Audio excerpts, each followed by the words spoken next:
दोस्तों नमस्कार। आप सबका स्वागत है मेरे चैनल हिंदी की बिंदी पर।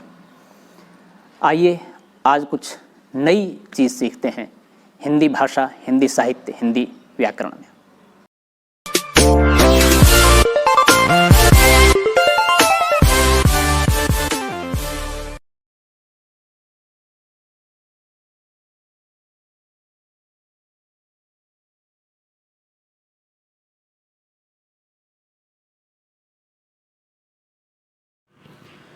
विद्यार्थियों, आज की वीडियो में बना रहे हैं कहानी लेखन की प्रमुख विशेषताएं क्या क्या हैं। इससे पूर्व हम कहानी लेखन की एक वीडियो बना चुके हैं, उसके बाद की प्रक्रिया हम इस वीडियो में बताएंगे।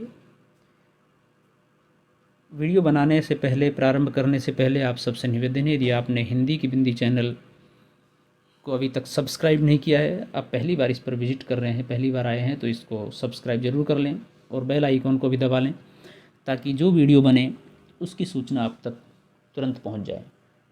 तो आइए हम शुरू करते हैं आज की वीडियो।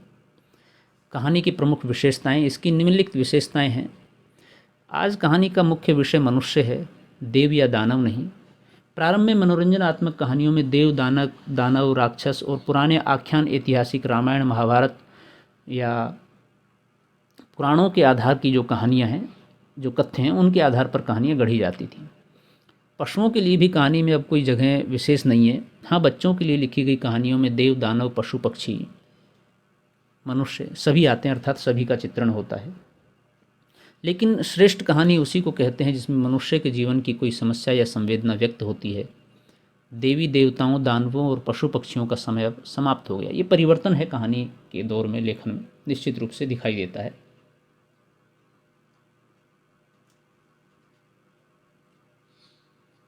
पहले कहानी शिक्षा और मनोरंजन के लिए लिखी जाती थी। आज इन दोनों के स्थान पर कौतूहल जगाने में जो कहानी सक्षम हो वही सफल समझी जाती है। हालांकि सीमित परिभाषा है अपने आप में, ऐसा नहीं कि सफल वही कहानी है, लेकिन एक मान्यता है, अधिकतर ऐसा होता है। फिर भी मनोरंजन आज भी साधारण पाठकों की मांग है। निश्चित रूप से ये एक अधिक डिमांडेड सब्जेक्ट है। कौतूहल और मनोरंजन से अधिक हम कहानियों में मनुष्य की नई संवेदनाओं की खोज करते हैं।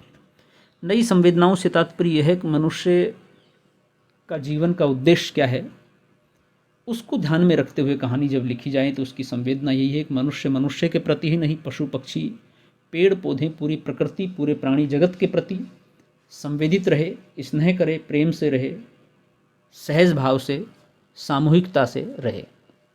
ये नई संवेदनाएं ही मनुष्य के अंदर हैं, लेकिन उनको उद्भुत करने की आवश्यकता है। वही कहानी उनका उद्देश्य है, वही कहानियों के ऊपर प्रमुखता दी जाती है, ऐसे विषयों के ऊपर, सब्जेक्टों पर। आज की कहानियों में भाग्य की अपेक्षा पुरुषार्थ पर अधिक बल दिया जाता है, अर्थात मेहनत पर, परिश्रम पर। व्यक्ति ऐसा न सोचे कि मेरे भाग्य में ऐसा लिखा है इसलिए कुछ न करे, बल्कि वो ऐसा करे कि मैं कुछ कर सकता हूँ तो भाग्य में लिखे हुए को बदल सकता हूँ। परिश्रम को अधिक मेहनत देने की बात पर जोर दिया जाता है। आज का मनुष्य यह जानने लगा है कि मनुष्य अपने भाग्य का निर्माता है, वह किसी के हाथ का खिलौना नहीं। अतएव आज की कहानियों का आधार जीवन का संघर्ष है, और ये जीवन का संघर्ष कहानी का आधार ही नहीं बल्कि जीवन का भी आधार है।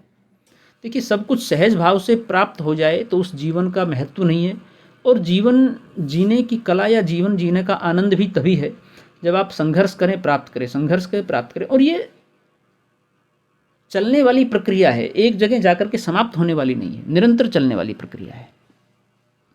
प्राचीन कहानियों का उद्देश्य रस का परिपाक था, अर्थात रस की प्राप्ति हो जाए, जहाँ पर आनंद की प्राप्ति हो जाए। लेकिन आज की कहानियों का लक्ष्य विविध प्रकार के चरित्रों की सृष्टि करना है। व्यक्ति वैचित्र दिखाना उसका मुख्य उद्देश्य है, यानी कि व्यक्ति में भिन्न भिन्नता रूप से कैसी विशेषताएं हैं उनको प्रकट करना। यही कारण है कि आज कहानी में चरित्र चित्रण का महत्व अधिक बढ़ गया है। विशिष्ट चरित्रों के आधार पर भी कहानियाँ आगे बढ़ रही हैं।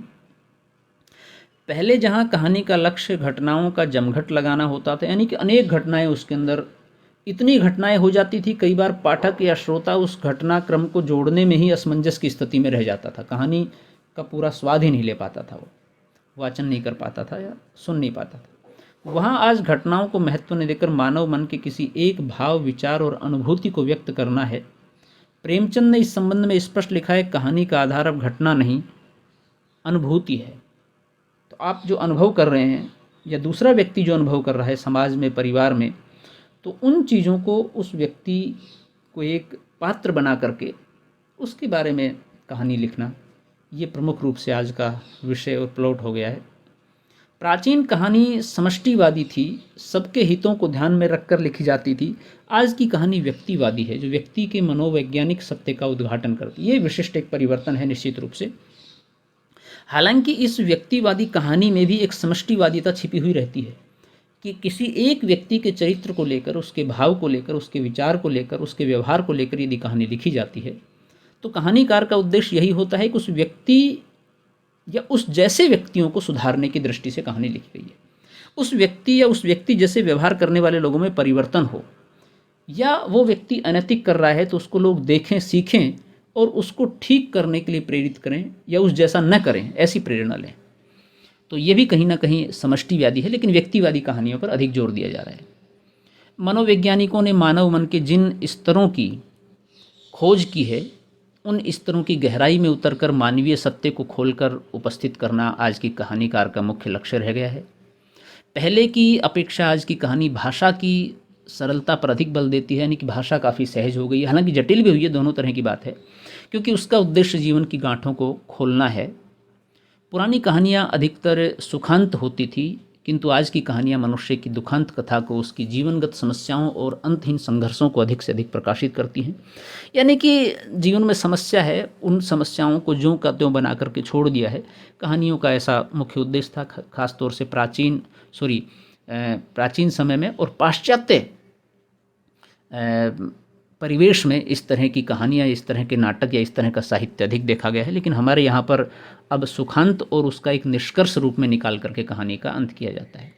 सारांश यह है कि आज कहानी जीवन की प्रतिछाया के रूप में लिखी जा रही है। ये सब कुछ होते हुए भी सामान्य पाठक कहानी में मनोरंजन के तत्वों को भी ढूंढता है, यानी कि जीवन जैसा है उसकी प्रतिछाया कहानी के रूप में दिखाई देती है। इस रूप में कहानी लिखी जा रही है, और इन सब के बाद भी एक मनोरंजन का भाव, एक तत्व सामान्य पाठक के लिए भी, और लेखक जब लिखता है तो उसके लिए भी उसके अंदर होता है।